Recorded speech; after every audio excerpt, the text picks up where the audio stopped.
everyone! Are you ready for some chaos? Welcome to Rough Draft Saturdays. This is where I take you behind the scenes of my writing process, which at the moment is less of a process and more like a bunch of bees buzzing around my head. Rough drafts are wild, and so is this episode, so strap in. I'm sorry. So today we're going to be diving into whatever chaos is rattling around in my brain, because honestly, that's where I'm at right now. I have not slept in about 32 hours, so I'm a little out of it. I'll tell you what. My insomnia, and it's oh my god, it's been going off like crazy. Anyways, I am super excited about today because I wanted to talk about the pathogen for death of the Dragonflies. This was something that I put a lot of research into. I wanted it to feel real enough to where, like, if people started digging, it wasn't going to just fall apart at the seams, you know?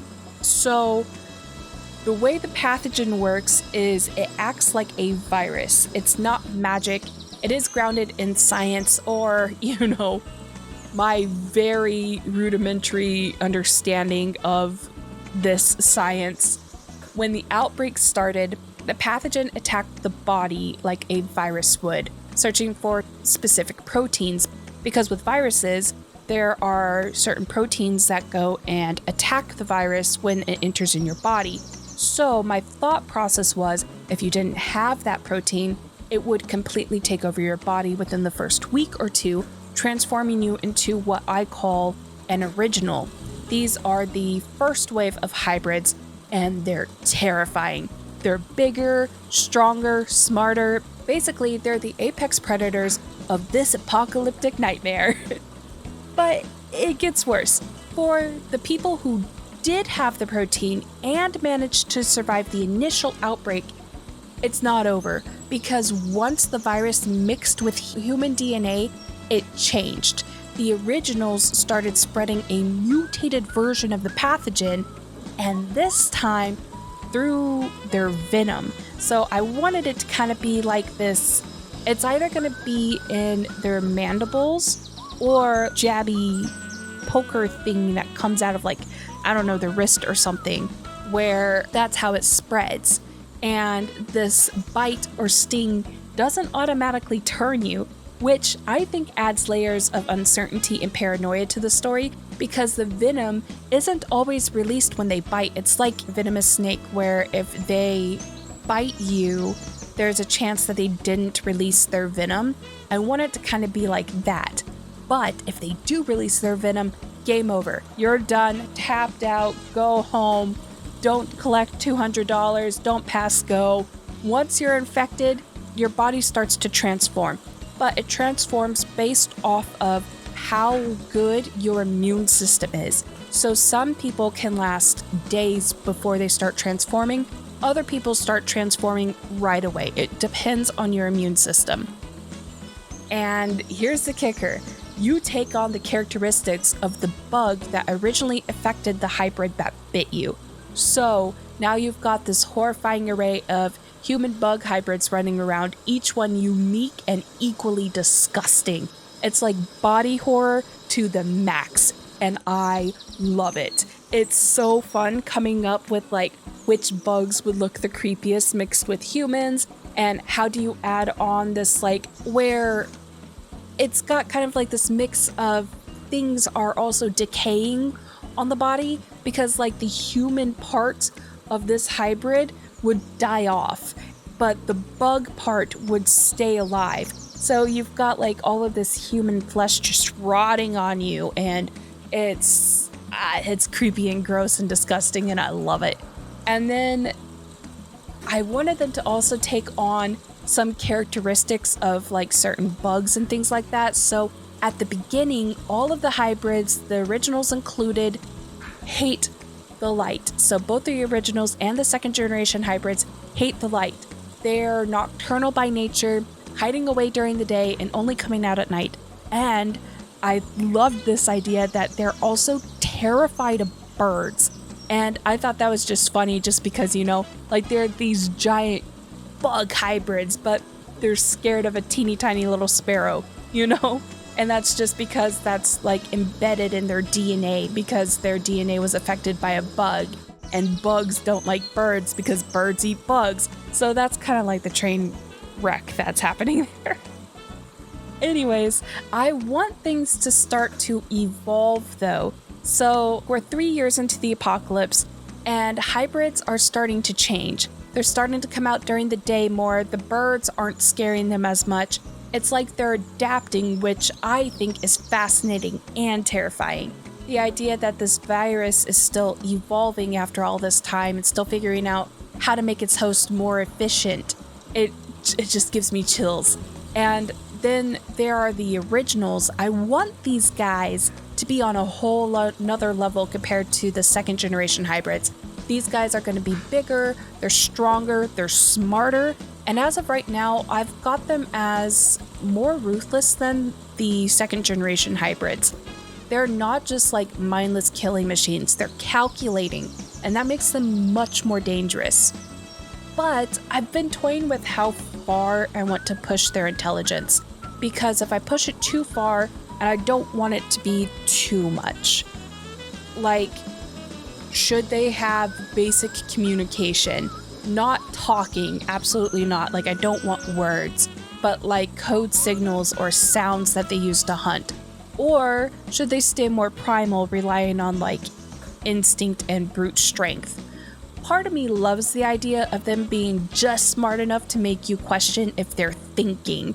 That's what I want. Like, they're on the edge of sentience, and you're not quite sure if what you're seeing is animal instinct or something more. I want it to be very just horror-filled. Anyways, there's also this question of how far I should push their ruthlessness. Right now, they're already pretty bad. Like, they don't just kill for survival, they're killing for the sake of killing. But I kind of want to make them a little darker. Like, maybe give them a sadistic edge. However, I do feel like that might be pushing the envelope too much. And that's kind of what's given me pause, because if it is too much, then it's going to take away from the whole story, and I will have to pull it back. But I also kind of like the idea of them being just all over the place. Anyways, so the whole origin of all of this started with the dragonflies. Dragonflies are a keystone species, so when scientists saw their population start to die off, they panicked. They knew losing them would have a massive ripple effect on the environment, so they started to develop this serum to help them survive. The idea was to make them stronger, live a little bit longer, and reproduce just a tad bit more than they already do. And, you know, surprise, surprise, it worked, and it worked too well. Once the serum was introduced into the wild, it mutated. The dragonflies started transforming, becoming more aggressive and attacking other bugs. And then those bugs started transforming, and it was a domino effect before anyone realized what was happening. Humans were getting affected. I think the part that fascinates me most is how the pathogen has all of these layers. It's kind of like a magic system, but for the apocalypse. It's not just about like physical transformations, it's about the way it spreads, the way it evolves, and it forces the characters to adapt. It's like this living, breathing antagonist that's always one step ahead. It's like something that you can't escape.